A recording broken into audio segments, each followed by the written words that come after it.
Hello, everyone. Welcome to ZeroBounce Open Office Hours. This is your chance to get actionable answers to your email questions. Whatever questions you may have related to email deliverability or email marketing, we are here for you. Hope you have a lot of questions. My name is Paul Leslie. I'm a content creator and writer here at ZeroBounce, and it's great to have you all. Thanks for joining us. We're going to wait for everybody to unmute. You'll see uh, there's a button there to unmute. And also, we're going to share a recording of the presentation so you can review at any time. So don't be shy. Ask any questions that may come to your mind, any questions at all. But first, I'd just like to know I'm joining from South Carolina. Where are you all from?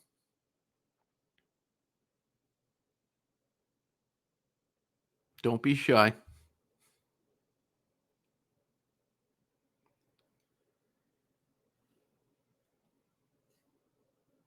Romania, Florida, Dallas, Texas, Delaware, another Delaware. Oh, wow.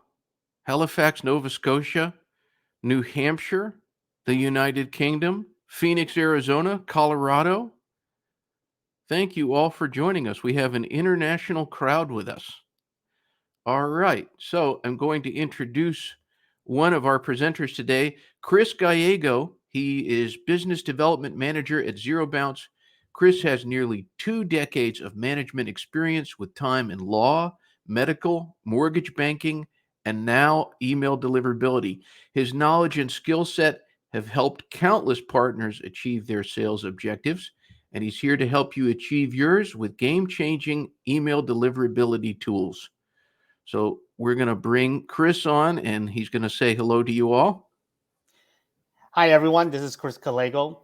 Glad to see everyone is here. I'm based out of South Florida.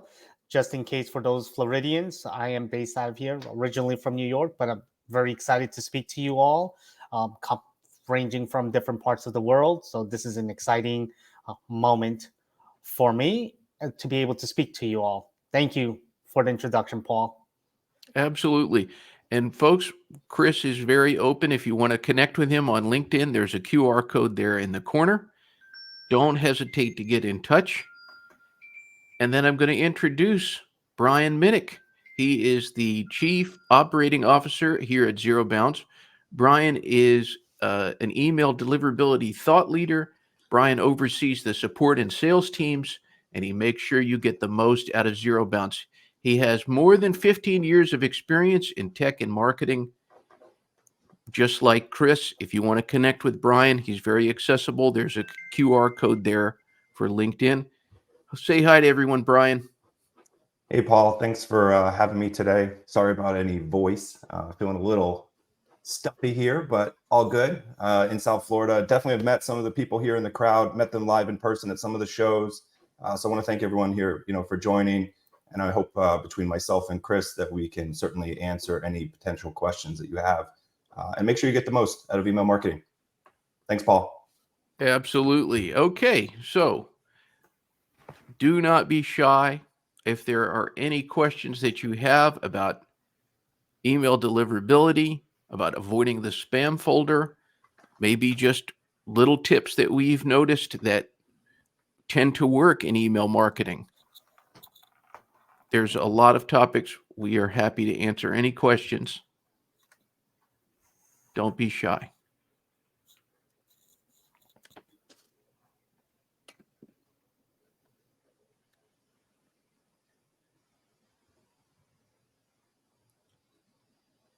Paul, if you don't mind me jumping in, just to break the silence here.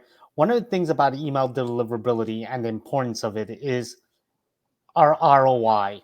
And what marketers are looking for in that ROI is to land in the inbox. Ultimately, it's to get a appointment or get a sale out of it.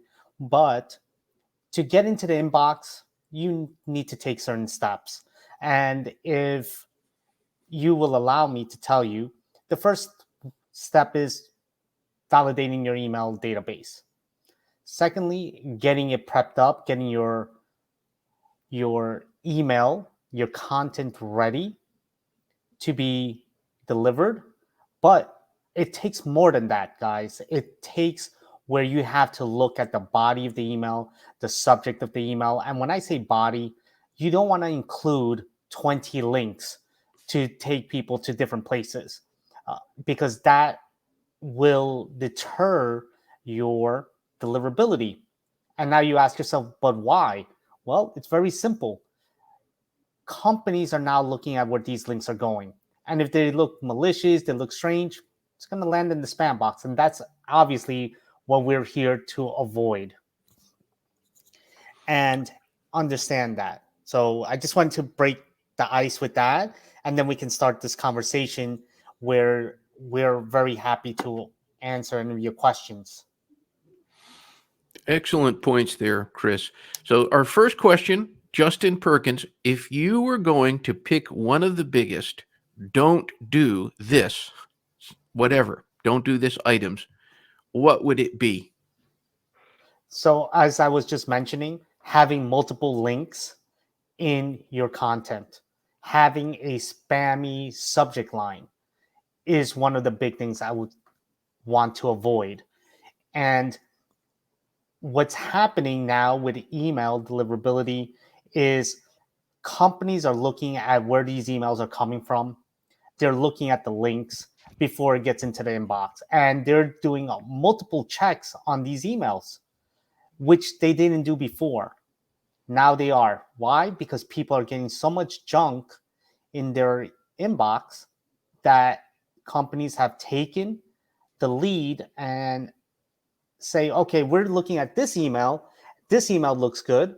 We're going to let it in. But this email has multiple links, has different color variations, has spammy verbiage in the subject line, spammy verbiage in the content. So we're just going to mark it and flag it as spam. And that hurts your deliverability because no one's going to look at it and there's no ROI in it. So that's a great question. If you want more information on it, please reach out to me on my LinkedIn profile. I'll be more than happy to give you some more lessons about this as well. And we also can provide you additional information on our website. I'd like to throw in something here, if okay. One of the biggest things I would not do is purchase lists. Simple. Don't purchase data. That's right. Very, very bad practice. Don't even think about it. Our next question comes from Elliot Page. Have you observed any cliff in deliverability following the Google spam changes? We noticed a drop off a few weeks before the rollout and are yet to recover. Good question from Elliot. So, Elliot, you're not on your own. I believe that Google was doing this prior to the official launch date, and it's been occurring to multiple clients of ours, and they were testing the system. What's a better way to test a system than doing it on the actual launch date is to start testing it a couple of weeks before the actual launch. And like I was just mentioning, they're now starting to really look at what is in your emails and really taking a better look and being able to identify those spam triggers, colors, different tone colors. You might be using a red color that is not acceptable by Google. So you're going to have to use a different type of color red. Multiple links, multiple pictures. I know a lot of marketing likes to add pictures with links to it. That's also a red flag. If you're going to do that, just use one picture, no link to it, and just have the link underneath. Try to keep it as simple as possible. Write an email like if you were writing to a friend. You don't want to have too much junk in that email. You want to keep it simple. You want to keep a couple of bullet points. The goal here, guys, is to land in the inbox. The spam box is not our friend. Yeah. Elliot, I think if you can just put something in the comments, because I can see your new stuff in real time. I believe you're also talking about the February 1st changes with enforcement of DMARC, one click unsubscribes, and Pierre, you're asking a question about this as well. I would say this: if you have those things in place, you should not have actually received any decline. So my guess is you have an improper setup somewhere on either DMARC or on your configuration. So I'm not sure if you have DMARC, Elliot, but if you have open rates are halving, links, like all these kind of things, if nothing else changed, maybe that's the best way that I can describe it. If nothing else has changed and it just passed February 1st and everything tanked, you have an issue with your setup. Or you got a significant increase in spam complaints, maybe for some reason, I don't know. But Elliot, we could look deeper into it if you want to reach out, like more specifically with the domain. And kind of Pierre talks a little bit about what you're asking as well, because the biggest thing is compliance with what they're setting forth, which none of them are new concepts. So enforcing one-click unsubscribes, having a DMARC policy, which basically secures and adds layers of security to your domain. ZeroBounce can help you with that, by the way. So if you don't have that, we can take a look, see if you don't, and suggest a package to make it work for you. It is required, by the way. And there is a topic around how many emails per day, which is 5,000. And I would ignore that number, because this is a accumulation of everything coming out of your domain. And so while one person might not be sending 5,000, the question is, as a sum in the entire organization, are you sending that many? And to me, there's absolutely no reason to not be compliant, even if you're under, as it does, has already been mentioned by Google and by Yahoo, that they will increase your deliverability for having these. And so there's absolutely no reason to not be compliant with it. Even if you're just a brand new person, you're just getting set up and you have a small newsletter. Nothing else changed. Got it. Elliot, we can look into it deeper. I don't, we have to take a look, right? And we have some tests actually that you can run. We have an email server test that might pop something up. SPF needs to be there. DKIM needs to be there as well. So we can take a look if you want to reach out, Elliot. So our next question, this is from Eric Jacqua.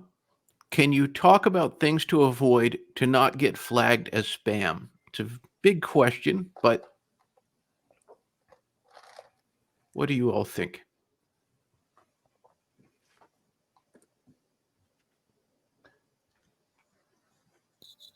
So for me, it all depends, Paul. It all depends on, your settings. Like Brian was just saying, it all depends on your content. Everyone's goal is to reach the inbox and get a click through. We need to now take a little bit more time and be more specific of what we're sending out, and be a little bit more thoughtful, and really adhere to the guidelines that these companies are putting out there. A lot of individuals are not following those guidelines. They just think that everything is still the same. No, implementation of DMARC is a very big step, that if 2 companies did it, the rest will start following. And I'm starting to see that more and more with even smaller companies, smaller ESPs. They're starting to take those initiatives as well. It's like anything else. When the big guys do it, everyone starts making those changes. And that is what's going to occur and is going to continue to occur. So while we were in the Wild West of email marketing several years back, those days are coming to an end. Making sure that you're not purchasing data or scrape data. Also, you don't know what kind of data you're getting. So the best thing to do is start collecting data. Start collecting those emails and use an API and real-time validation to get those correct emails into your CRM so you can start marketing to them. You don't want to have junk sitting in your CRM either.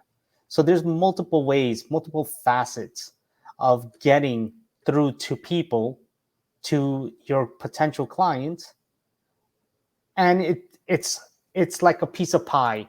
Each piece of the pie makes it whole. And I know it sounds like a lot of work, and it in the beginning it is, but once you start getting into the same process, you're going to notice a big change in your deliverability. You're going to notice a change in the content that you're sending out. You're going to see a change in the engagement that you're going to start getting. That's for me. And I try to tell that to all our clients. It's basically, what do we have to do to get in front of someone? Well, it's easy. It's like anything else. It's like in advertising. You want to have a good subject line. You want to have something that's catchy but not spammy. Very good. There's a lot of things, I think, just as a receiver of email. Also, I would just add, Eric, I see some brands that I've subscribed to, they just disappear. And then it's, a few months later, I forgot I subscribed to them. And I get close to marking them as spam. And I know many people are, because they don't recognize it. So there's also this importance of rhythm. Next question is from Brian Meehan. What tools that you offer could best be used to handle the recent changes by Gmail and Yahoo? And I'm sure more will follow. Well, one of the tools that we just introduced was DMARC, and we introduced it quite some time before the changes affected everyone February 1st. So DMARC is a tool that you can come onto our website, take a look at it. If you need further assistance with it, with setting it up, it's actually, we try to minimize the process into 3 simple steps. And everyone's going to be needing DMARC in the future. And it's not just going to be, like I said previously, when the big guys make changes, everyone else is going to follow. And plus, why not have DMARC to protect your domain from being spoofed? We've written about it. Paul, you've written about it on our blog. There's articles about it, why we should have it. The last thing you want is for your domain to be spoofed and have potential clients, end up getting a link to a malicious website, and now you just lost a potential client, and that client now has to deal with all the maliciousness that's occurring. So as email deliverability changes, so is ZeroBounce. We're adding these tools to make it a one-stop shop, so that way you don't need to go everywhere or look for it all here, because that's the goal of ZeroBounce, is to assist you to land in that inbox, and using these additional tools to do that. DMARC being one of them. We also check our SPFs. We always tell our clients, use our email server tester to make sure your server is set up properly. Brian said it earlier. One of the items, and I've seen this occur, you might be missing MX records and you're landing in the spam box. The moment you add those MX records, I've seen it where they start landing in the inbox. Why? Simple record. Just something so small that you don't think about can affect your deliverability. And we're going to continue to innovate in that aspect. I think our team is very well aware of what's happening out in the marketplace and what changes are occurring, or what's coming in the pipeline, for us to be prepared to provide those solutions to our clients. All right. Are you all ready for a very technical question? Yeah, no, it's a good one. Okay. So this one comes from Razvan, joining us from Romania. The SPF has to be defined at the root domain level, or it's enough to define it, or is it enough to define it as at the subdomain level? And he has his domain there, hemostop.ro, and then he goes on, as you can see there. Yes. So if you are sending email from the subdomain, so that is where your from address, and that is your actual domain that you're sending from, yes, you want to have it on the subdomain. And how you suggested it here with the subdomain MTA. Hemostop. Sorry if I said that wrong. I'm pronouncing it differently.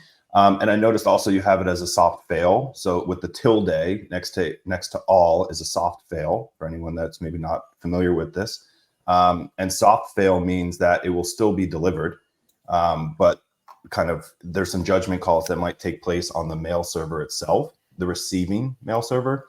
Now, if someone is trying to spoof you and you don't have DMARC set up, this is not a suggested route. So SPF is important. Yes, you want it on the subdomain. You also want to make sure you have DKIM, and you also want to make sure you have DMARC. Now, DMARC can be set up on the main domain, or you can have the main domain include subdomains as the policy. So, and if I'm getting too technical here on the other side of this answer, sorry, but I'm happy to get more in detail and look at it with you.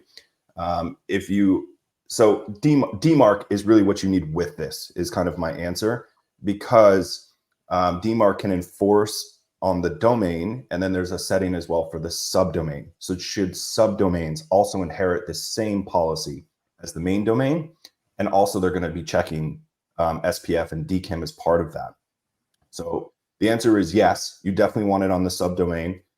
Depending upon the type of emails you're sending from, you might want to switch that from a soft fail or the tilde all to dash all. So instead of a tilde, it's a dash, and that would hard fail, meaning anybody who is not actually authorized to be sending, that's not listed on your SPF record, would go to spam if it does get delivered. So yeah, great question. And definitely you want to have it set up on the subdomain. It's very important. Good question.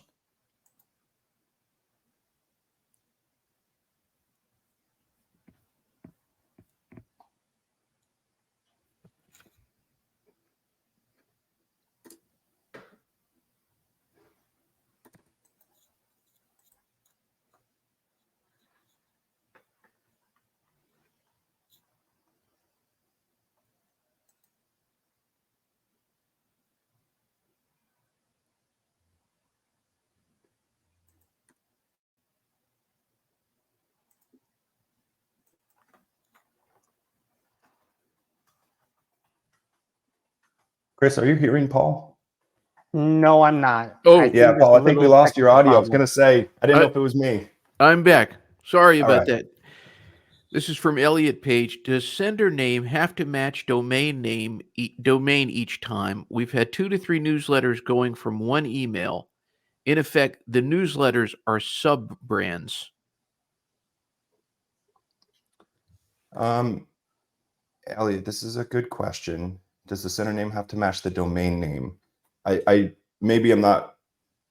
can't answer you confidently without seeing it, because the question's a little fuzzy for me without details behind it. But sender name, there's 2 things here. There's the friendly name, which would be Brian Minick, right? When it shows up in your inbox, it says mails received from Brian. That is a name. So that kind of that can be anything. That could say your company, that could say a person, that could say your mascot, your representative of the company that you speak in behalf of. Does it have to match the domain name? I don't know if I can honestly answer this question without some more detail behind it.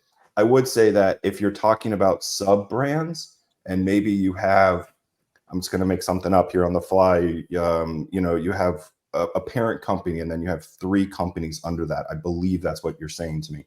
I would suggest that you, number one, if possible, I would have separate domains for them, so that there's no direct impact. If if something happens on one, it's not affecting the others. But again, I don't know your setup or why you're doing it, so I would need more details. But the name itself doesn't really matter. So if I think I understand you correctly, you're saying if your friendly name is ZeroBounce, but your domain is something else, email validation. I'm just making it up because I have to think here on the fly with your question. That's not the end of the world. Friendly names are just a label, right? And so, obviously you don't want to use like spam words or anything in there, but if you're using a friendly name, you shouldn't really have an issue. All right. So our next question, this is from Pierre, and I know we're very equipped to answer this question. Please review Google and Yahoo new rules and how it applies to deliverability. We have a whole webinar on this that you can review at any time on YouTube, but to answer now. So Pierre, how do these new rules apply? It's very simple. If you don't have DMARCs put in place, your emails are not going to be reaching that client's inbox. If you have a list of clients that use Gmail, or if they use G Suite, you're now just throwing away your time and sending out an email. And I hate to say it that way, but you need to take those next steps of adding DMARC to your domain in your setup. It's very simple. We have a 3-step process here at ZeroBounce. And if you need assistance, you can reach out to me. You can reach out to our support team, which is 24/7 live, that can help you and assist you in adding DMARC to your domain. The new rules are going to continue.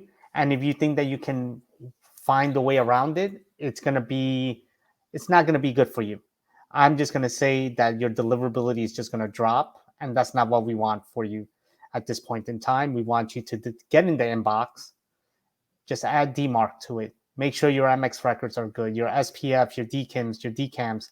All of these items will help you improve deliverability, authenticate your domain, and block spammers from using your domain. And if you want to display your logo in your signature, you need to have these items in place. All right. Next question.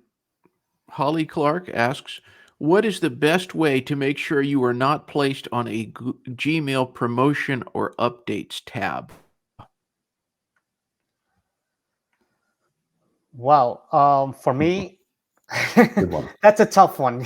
Good one. I'm going to answer behind you on this because this is an opinion question, right? Yeah. How to handle this. So curious what you say, Chris, and we'll see.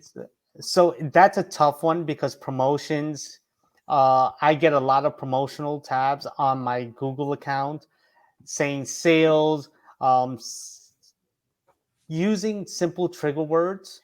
There's about 40 to 60 words that are triggers that will make you land in the promotions tab or in the updates tab. And there is a way to avoid them if you don't use these words. I get promotional tabs from a company I shop from all the time. It goes straight to my promotions. Why? Because of the words that they're using. And they're pretty good with the methods, but they're still not good enough to land in my inbox. And I don't really check my promotional box. So like Brian says, it's an opinion of mine. You got to be very wary of what you're sending out and how you're wording it. But I'd love to hear what Brian's thoughts are on this. Yeah, happy to. I think it's a very good question. So I'm going to speak with my unbiased opinion hat, right? Which is if you are sending promotional emails, then they should be in the promotional tab. And I'm sorry if that hurts anyone's kind of feelings. I think people are too focused on treating that as a spam folder versus treating it what it's actually designed to do. So its design is to segment emails that are truly promotional. Now, how do you get out of the promotions tab? Don't send promotions. I mean, if transactional emails shouldn't be showing up there, notifications of a new sign-in shouldn't be showing up there. But if you're sending marketing emails, and I think that's really important, and I'm going to spend a minute on this because we see it internally, right? I just want you guys to know that myself, Paul, we have other people in marketing, Anne, who's even here in the comments, we talk about these exact same topics all the time. I just want you guys all to know, number one, you're not alone. We all are facing this. And so the question is, and we bring this up, right, to our deliverability team that's behind the scenes doing the work. And we say, hey, how do we get out of the promotions folder? And the answer we get is, don't send a promotion. Like, how do you, not get arrested? Well, don't break the law. There's a lot of different ways to kind of think about it. And again, I don't mean this in a bad way, just break down the simplicity of what it's actually there to do. And so if you are educating, that won't be looked at so much as a marketing email. But we see this ourselves, and I'm sensitive to this because I get it.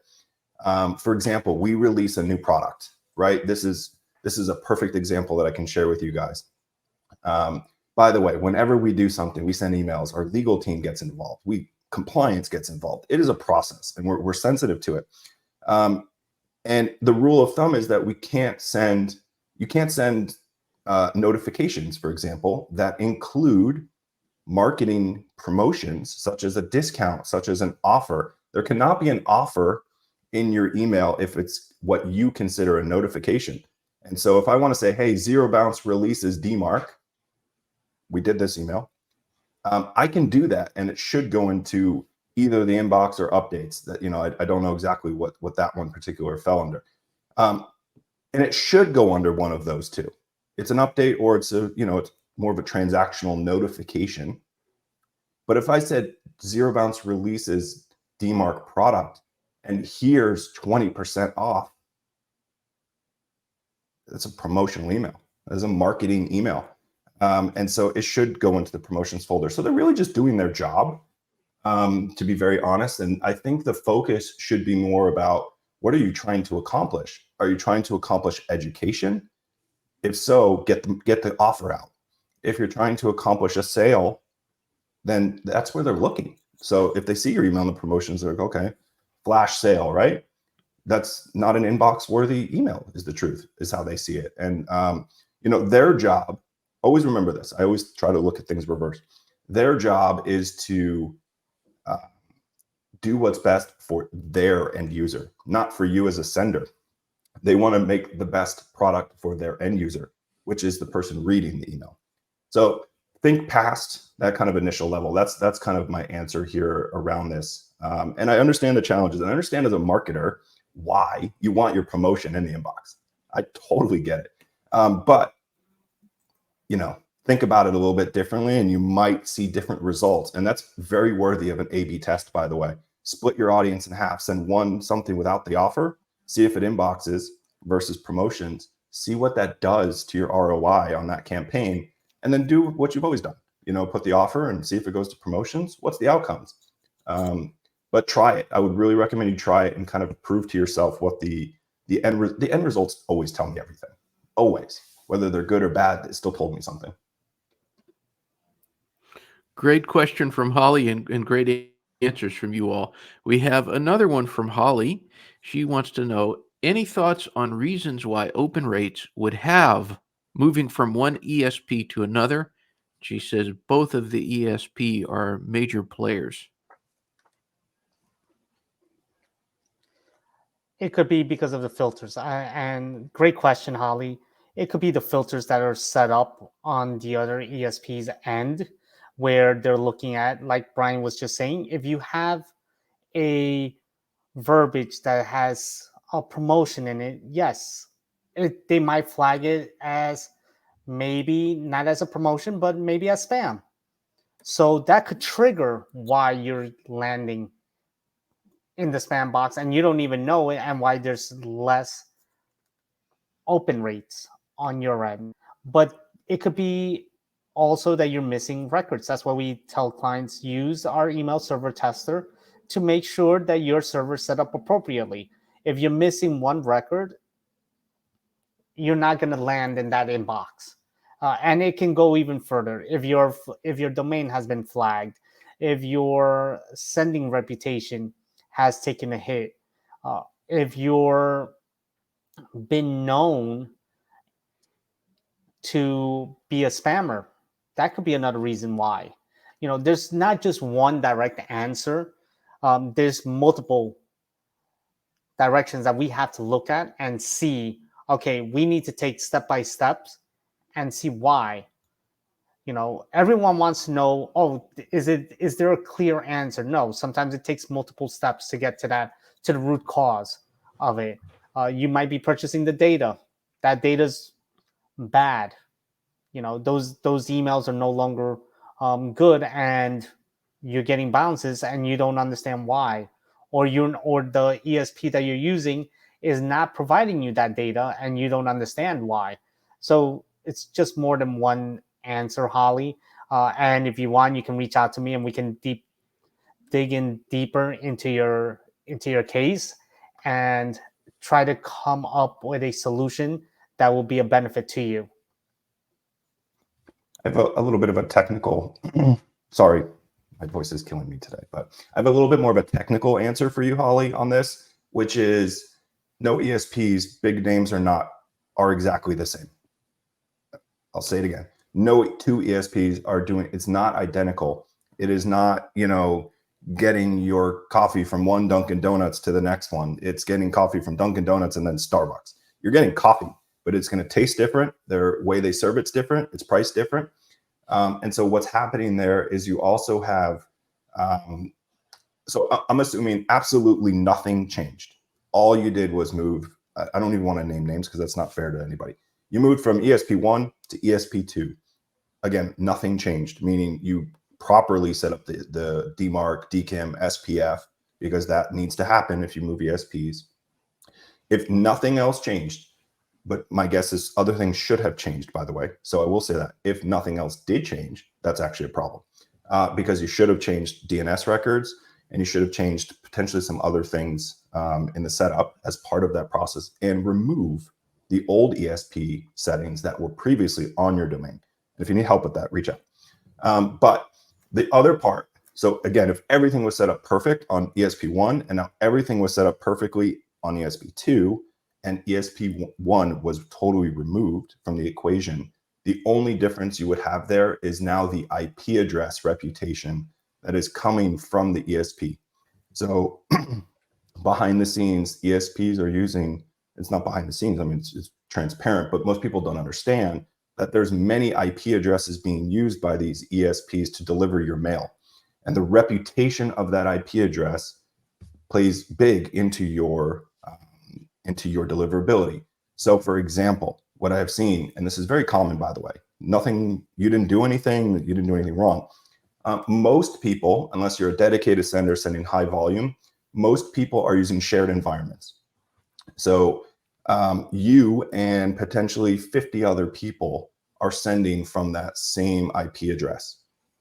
Now, what people are not thinking about is the reputation and what those other 49 people are doing affect you. And the best way to do this is to obtain the IP address that you're sending from. And you should be able to reach out to the ESP. They should be able to tell you that. It's also in the headers if you know how to technically look into that on a deep dive. And you can run that through a blacklist checker. We have one right on our website, totally free. Pop in the IP address, and we'll tell you if it's listed on any major blacklist. My guess, again, assuming everything was identical, that's what happened. And what I also see a lot, depending upon the size packages you are buying, I say this with sensitivity because I understand it, but I also understand the technical side. Cheaper is not always better. Cheaper could also mean they're putting you on lower level quality infrastructure. Maybe that's been burned up in the past and now they're trying to get some people on board, give them crazy specials. You have to actually look into what you're buying before you even send your first email. So if this were me, I would take the IP address, run a reputation check on that. If I have an issue, I would open a support ticket and I would say, hey guys, this IP you have me on is damaged, because you can see this. It's damaged. I want to be moved to a different IP address. They're going to know exactly why you're doing this. They know this is happening. This is not a secret. The question is, do you as a customer understand what's happening? And so that's what I would do. I would recommend you kind of take a deep look into that and see why, what's causing it, because it's most likely something, and it might not be the IP. It might be your DNS setup, by the way. which can be detected. So everything that I've mentioned can be detected. All right. The next question, this comes from David Fruchtman. Does BIMI improve deliverability? Yes. Yes. Yes. Simple answer, yes. Yes, but here's why. So, so for anyone that's not aware of BIMI, newer concept that you're hearing more about, but this is the little image. And I'm really sorry, by the way, if my voice is cracking here, I feel it. But BIMI is that little image that you might see on a domain when you're opening the email. We're G Suite Shop. And so what we have done, we've implemented BIMI, and our logo is there for anybody who does not have a photo in their profile. So that's what BIMI is, by the way. It is kind of an identifier, an image. And David, thank you, because it's a good question. And a better way to look at the whole thing is everything matters, and how much it matters should not be ignored. BIMI is going to matter a tiny bit, absolute tiny bit, but the sum of all things you're doing matter.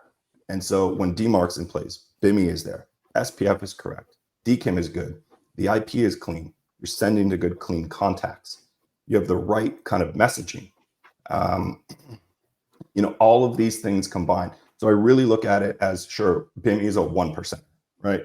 Is it going to increase your deliverability? You're going to go, wow, this was the savior. No, but the sum of all of these little pieces is what's going to make a difference for you. So yes, it does matter. Along with all the other things we've said, the sum of those make a difference. Right. So our next question, this is from Brian Meehan. He wants to know, we are just getting started with analytics and are looking for a very reputable and easy to use company for this. Are you able to recommend one? And if you can't recommend, what should we look for when we search for one? We do use Amazon SES to send our emails. We need to also get down to the lowest granular level to bring back into our database actions on emails at the email level. Good question. Chris, you have experience here? Or you want me to talk about it? That's a great question. I have sort of an answer, but I'll let you go first, Brian. And Sure. if I have any additional thoughts, I'll jump in. So Amazon SES, great service, by the way. And for those who don't know which data center you're using from Amazon SES, completely changes your deliverability. I don't want to share it here because I don't think that's fair, but reach out. There's specific data centers that have terrible reputation, and that is not necessarily Amazon's fault. It's due to the people who used the service and they have trashed it. But to get to your point of where is the tracking, I think some of this, it's, you know, feel free, Brian, by the way, to throw more details in here so I can better help. But depends on what you're trying to track. So if you're trying to track opens, clicks, etc., I mean, Amazon probably is doing a decent job at that. So I'm not sure what more you're looking for. But if you're trying to check deliverability or reputation, which is probably what I think you're getting at, I would highly, highly, highly recommend using Google Postmaster tools. I'll put the URL here in the chat. So postmaster.google.com. You do need a Google account, obviously, but it does not require, it's totally free. We use it. It is amazing. It is so simple, number one. So you're not going to get like the super fine level details, but I'll get more into this. But Postmaster tools, which is what I put here, again, totally free. You put a record on your DNS, it's going to verify it, and it's going to start taking some time to populate the information because it takes a day or two for Google to get the data. But from that, you're going to see spam rates, spam complaint rates. So people marking you as spam, what's the percentages of that, which is super important on the Gmail and Yahoo updates. You're going to see the reputation of your domain. You're going to see the reputation of your IP address. And you're also going to see delivered clicks, opens here. You're going to also see if you've had a dip or kind of a spike And so it's going to give you some insights. It's a little late because it obviously already took place, right? So they're reporting after the fact. But it's definitely a great tool. I highly recommend it. And the reason I recommend Google Postmaster tools, and maybe I'm biased here, but to me, Google and kind of Outlook, 365 pretty much are dominating the email marketplace. And so if you have, if you are sending email, you're hitting Google. I can't imagine you're not, whether it's through Gmails or you're hitting Google Workspace, which is very, very big, by the way. For businesses, you definitely want to use Postmaster tools as a way to monitor that and get an idea as to what's going on. Brian, you're talking a little bit more about delivered clicks. Opens we hear are not reliable due to Apple's mail app. Yes. So the MPP program that they did, the mail protection program, or the privacy protection, definitely will affect your open rates because Apple is opening every piece of mail and stripping out the tracking and all of that. I've never thought open rates were the best metric to look at because what are you really saying? That only tells you your subject line, in my opinion. Open rate is really only giving you the effectiveness of your subject line. But I always think further than that. And I think past the click, right? Click is probably as far as you can really measure on the email because it's important to know, did someone actually do something with it? But even that, I'm not sure it's always the best metric.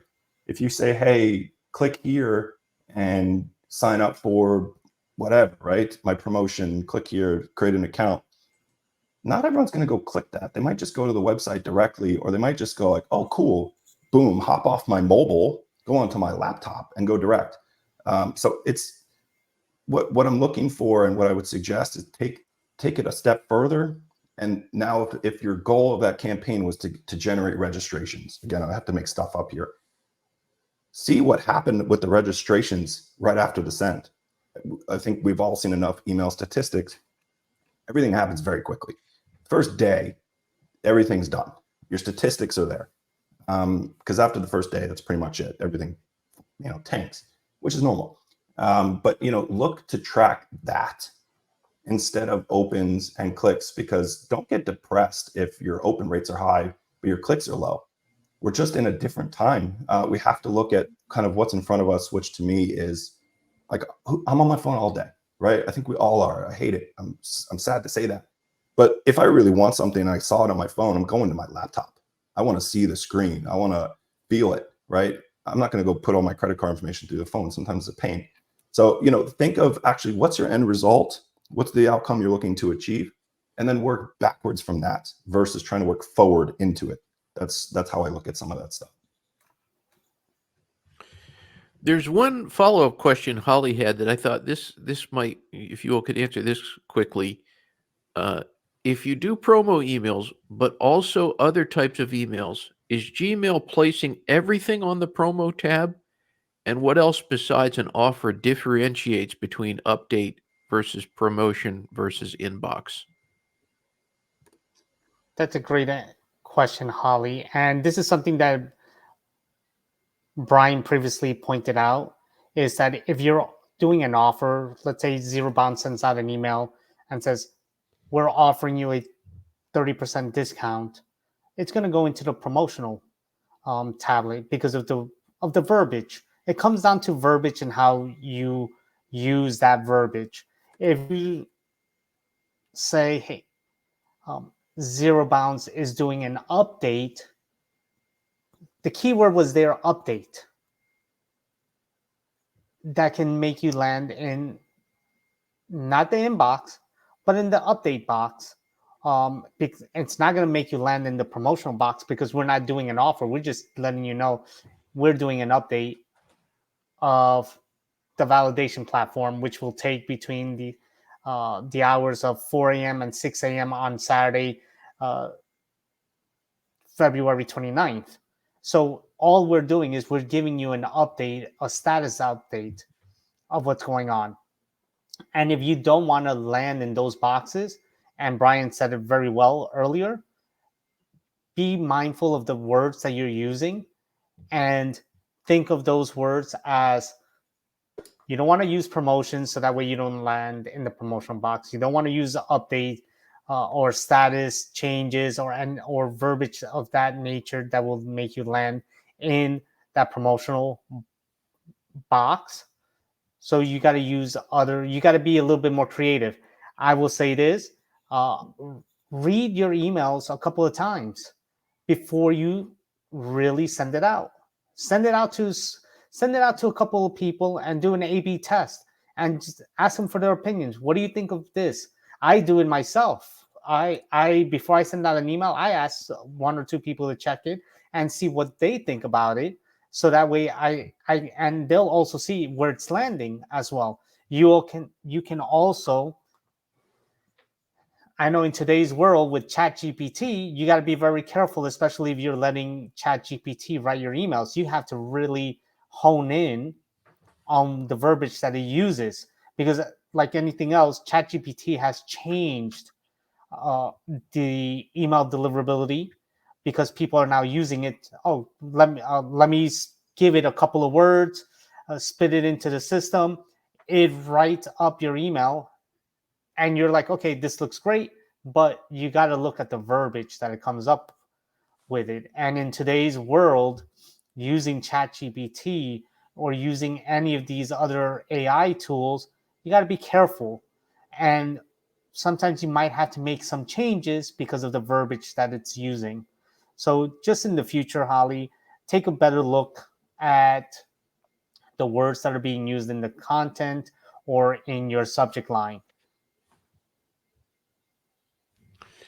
All right. We've had some great questions from everybody. Thank you all so much for submitting your questions. And I thought we would just maybe there may be a good question here, frequently asked questions that we commonly get that you think it would be really good for us to go into. Well, I like to say this one. I like to always talk about how often should I clean my email list. Uh, People I speak to on a daily basis are how often should I do it? When should I do it? It all depends on your list. Obviously, if you purchase a list, you should validate it immediately and send out to those emails. But and the other flip coin of that is you shouldn't be purchasing lists. You should try to be gathering data from the forms that you have on your landing pages, on your website, on your apps. Uh, and then you'll be able to find a consistency of when you should be cleaning your list. I have clients that validate their entire database every quarter. I have clients that validate every 6 months, and I have some that validate every once a year. But it all depends on their quantity. I had a client just yesterday that asked me the same exact question, and they have 3,000 emails. Is it worth for them to clean it on a monthly basis? Depends on how much you're sending out. Also, that's another big question. How many emails are you sending out? Are you sending out multiple emails throughout the week, throughout the month, or are you just sending out one email once a quarter, once every 6 months? All of those variables will give you direction. If you're only sending out a newsletter every month, I would say every quarter should be good enough, depending on your size. Now, if you're sending out multiple, you might have to do a little bit more cleansing than usual. But speak with me one on one, and I can give you some direction depending on your list and who you're sending it out to. Is this for a sale that only happens once a year, or is this for an event that happens once a year? If you're promoting an event that occurs once a year, you should be validating that list before you start sending out your campaigns for that event. Sure. There's a comment from Karina, the PR manager at ZeroBounce, related directly to this question on how often a list should be cleaned. We found that around 23% of the average email list goes bad every year. So think about that. About 1 out of every 4 email lists ends up going bad within the year. I want to add color to that, Paul, as Sure. well. So 23% is an average that we have seen on our platform, right? And so our platform also means, by the way, we deal with everybody. So by the way, there's no company near or far, big or small, that we haven't seen or service every single day. The 23% is an average. 23% is low if you are a B2B sender. So if you're sending to businesses, expect the numbers to be higher in about the 30s range. And that might scare you, but I can tell you with confidence, this happened to us as well. And this is what we do. So we're checking all emails when they create a registration on ZeroBounce, and still over 30% of our data is churning out. Pandemic threw a massive, bump in that number. So these are people leaving businesses, closing businesses, going to new jobs. It was crazy. So if you have not validated your data from the pandemic, you are missing something. I promise. You're going to be shocked as to what's actually not even good there anymore. And the other question behind that we commonly hear is, oh, but that's fine. My ESP suppresses them as a hard bounce. That is not the way to think about this. That's basically saying that your ESP had to come up with a shovel behind you and clean up your mess. How do you think they now classify you as a sender, right? So let's say you're the garbage guy and you're picking up all the garbage, but half the garbage is getting left here on the street because you missed the shot. And now the homeowners are going and cleaning up all that garbage. People are going to start complaining, right, about the service that is happening. So do not rely on your ESP to manage your data. That is not their job. And you shouldn't rely on them for that. They are going to start judging you if they haven't already. And that's another really big problem. And what I will see from ESPs when people switch is they're like, oh, well, I was doing great here. I moved because of a recommendation or whatever, which is fine. But that ESP is going to look at you very differently. They have no experience with you. And if you moved all that data and like, oh, the hard bounce is suppressed, whatever, that new ESP is not going to be happy with you bringing all that bad data with it. You have to clean up that data. It's really important. Consumer emails are churning less. And when I say consumer emails, I mean the free email accounts, AOLs, Gmails, Yahoos. Although Gmail just put a really big purge in place to get rid of all these stagnant and old accounts. So be aware of what's happening out there, because the bounces, whether it's the first time or it's just sitting on your data set, I promise we're at a point where technology is making predictions. They're making predictions based on the past and what they expect from you in the future. And it is very easy for them to go, I don't want to affect my top clients that pay us all the money. I don't want to affect them. Let's move these guys who are riskier into kind of the lower level infrastructure that we don't care as much about because it's already been hit. So just be careful. These are things that can happen in real time, and they can happen behind the scenes. You'll have no clue unless you're monitoring all this stuff, by the way. All right. We've had some great questions here.